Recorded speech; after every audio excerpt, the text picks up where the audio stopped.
Welcome to Storyflix. In this video, we will explain a comedy thriller genre film about Marla Grayson, a con artist who likes to steal the wealth of the elderly. After acting for a long time, Marla finds a grandmother named Jennifer Peterson, an easy target. But unfortunately, Jennifer was not an ordinary old grandmother. Marla began to experience terror after terror. Will she be able to get out of the trap of death that keeps stalking her? Let's follow the storyline. I Care a Lot, a Netflix original film.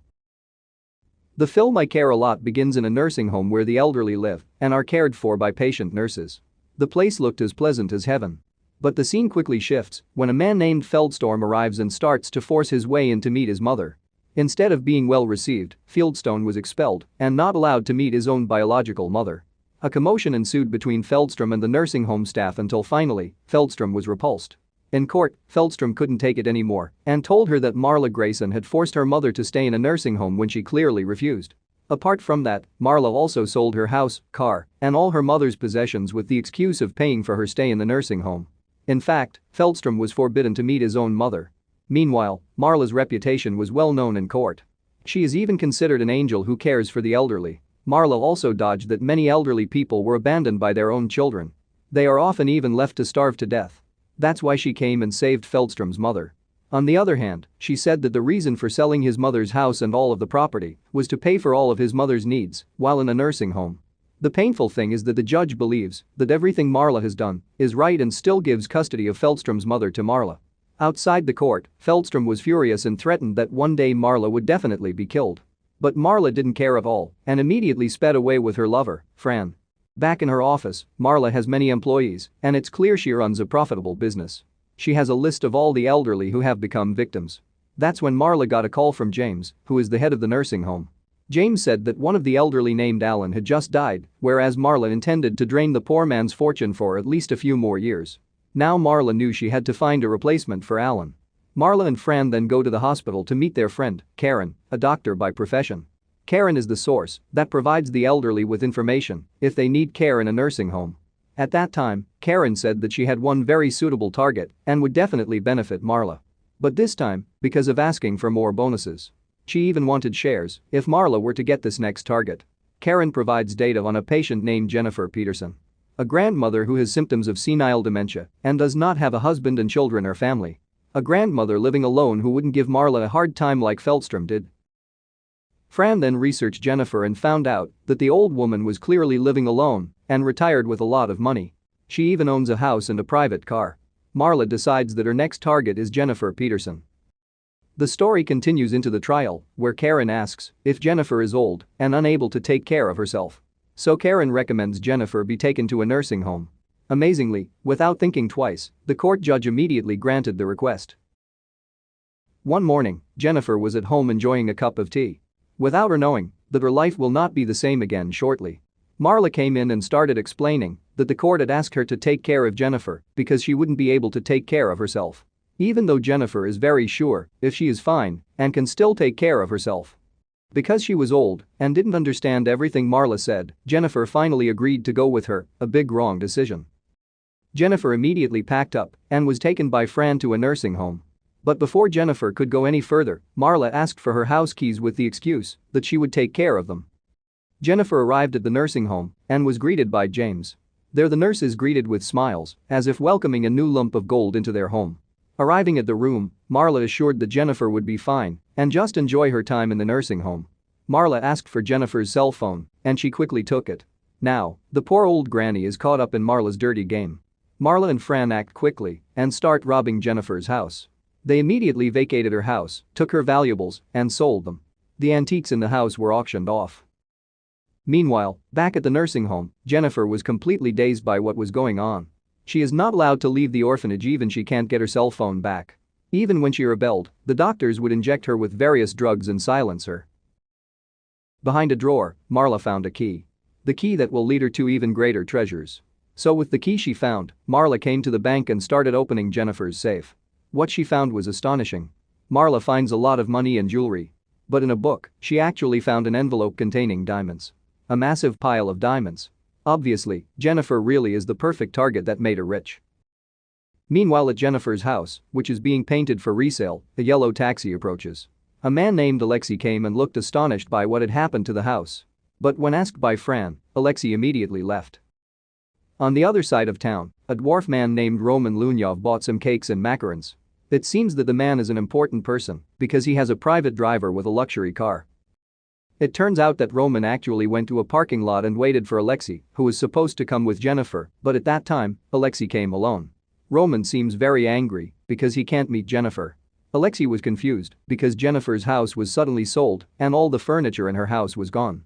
That's when we are surprised if it turns out that Jennifer is not an old woman who lives alone. So while pointing his gun, Roman asks Alexei to bring his mother to him as soon as possible. The next day Alexei returns to see Roman and tells him that his mother was somehow appointed by the court to live in a nursing home. Roman is furious at all this and knows that his lawyer, Dean, must do something to get his mother out. Dean, Roman's lawyer, then came to see Marla and asked Jennifer to be released. But it seems Marla is not easy to beat. She insisted that she would not let Jennifer go for any reason.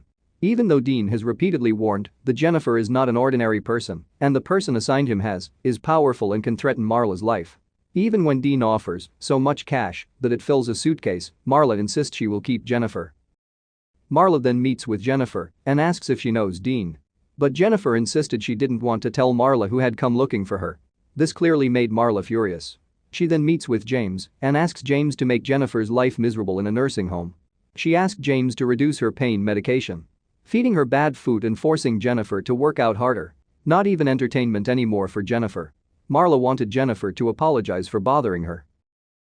Roman then comes to the bank and finds that all of his mother's diamonds have been robbed. And that only made him angrier. Dean then brought this matter to court and tried to explain if Jennifer was forcibly kidnapped by Marla. But Dean can't say who appointed him as a lawyer because he has to protect Roman's identity. Dean also couldn't show any evidence that he knew Jennifer. This makes Dean lose in court and Jennifer remains under the auspices of Marla. Unable to take his mother by the court, Roman finally asked Alexei and his 2 bodyguards to come to the nursing home and forcibly pick up Jennifer. Alexei admitted that he was interested in nursing homes and wanted to take a look. But because he couldn't find Jennifer, he finally electrocuted James' body until he passed out. He and his 2 bodyguards immediately tried to find Jennifer's whereabouts.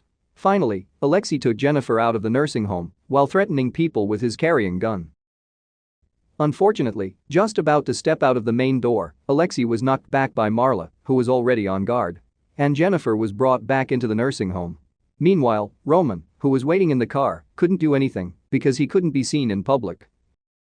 After being interrogated by the police, it was finally revealed that Alexei was a member of a Russian drug dealer under the auspices of Roman Lunyov. Obviously, they are a very dangerous organization. Sure enough, an angry Roman immediately sent people to the hospital where Karen was practicing and killed her. This is an early warning for Marla to free his mother from the nursing home. Marla and Fran know that if their lives are now in danger, they intend to run away. But before leaving, it seems that Marla still has an idea to hurt Jennifer. She then met Jennifer and tried to make her angry until finally, Jennifer lost control and strangled Marla. The CCTV footage evidence is strong evidence for Marla to throw Jennifer into a mental hospital. This time it would be more difficult for Jennifer to get out of Marla's trap. Marla and Fran start to move and decide to immediately go abroad with all the money and diamonds they stole. But it turns out that Roman acted faster than she imagined. While on her way to her car, Marla is shot by an anesthetic injection and she is easily kidnapped by Roman's henchmen. Fran, who was in her own house at that time, did not escape death. She must be the next victim. Marla was then taken to meet Roman, who seemed quite impressed to see Marla. Marla is indeed a tough person and she is not afraid, even though Roman has threatened her many times. Roman even threatens to kill Marla's mother and Marla easily replies that she doesn't care about her mother. Even though she was threatened with death, Marla didn't show any fear at all. Marla asks for $10 million if Roman wants his mother released, but Roman doesn't seem to mind. With one instruction, Marla was immediately executed. Marla, who was sedated, was then put into a car. She was given liquor. She was then made as if she had an accident because she was drunk. Marla's car sped up and pierced through the forest and into a lake. Amazingly, Marla is a tough woman. She came to her senses just as the car hit the surface of the water. With all her might, she was able to get out of the vehicle. Dripping wet, Marla arrived at a roadside grocery store and bought some clothes and food. She did not forget to write down the license plate number of the Russian drug lord's car in her hand. She was sure that the number would lead her to her revenge in the future. Full of worry, Marla finally arrived. Back to her apartment. True to her suspicions, Fran was found lying helplessly on the floor. She also managed to get Fran out in time before her apartment exploded. Now Marla and Fran are safe, but Marla is not someone who is not ambitious. She knew she had to do something to get her revenge. Marla still has the stolen diamond. Marla and Fran then track down the car's license plate, which led them to a house. Marla settles and manages to get into the garage, where the vehicle is lodged. But apparently, Roman did not live there. It is the chauffeur's private house. Now Marla and Fran have managed to track down Roman's whereabouts. Disguised, Marla manages to get into the parking lot and sabotages his car. Roman, who got into the car, did not expect that Marla was waiting for him. With one injection, Marla managed to kidnap Roman, who was now fast asleep. Marla and Fran took Roman into a deserted forest and silenced him. They also put many fluids into his body before stripping him. The two of them left Roman alone, helpless. Marla and Fran then set Roman's car on fire to eliminate his tracks. One morning a man was jogging and found a body lying in the middle of the forest. An ambulance was called and Roman was taken. Roman begins to regain consciousness in a hospital, helpless. Meanwhile, Marla was waiting for him there. Roman couldn't do anything at all. Marla said that if Roman was diagnosed with an overdose and because he was alone, the government would appoint Marla as his guardian. Now, like it or not, Roman is under her auspices and Marla can blackmail Roman whenever she wants. This time Marla proves that even though she is a woman, she is no less than the most terrible drug lord at once. Marla and Roman then talk one afternoon and Marla still wants her original offer of $10 million to free Roman, her mother, and return the diamond. But now Roman saw something different in Marla. Instead, he offered to cooperate. Roman wants to get Marla to be a partner in their dirty business. And now, Marla not only manages a nursing home, but under Roman's power, Marla can control almost all businesses in the world. And both can be rich. Marla took Jennifer out of the mental hospital and shared the diamond. Marla later became the most successful woman in the world. Her business is rampant in various countries, and she often appears on TV to share her success stories.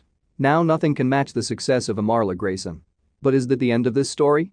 Unfortunately, not that easy.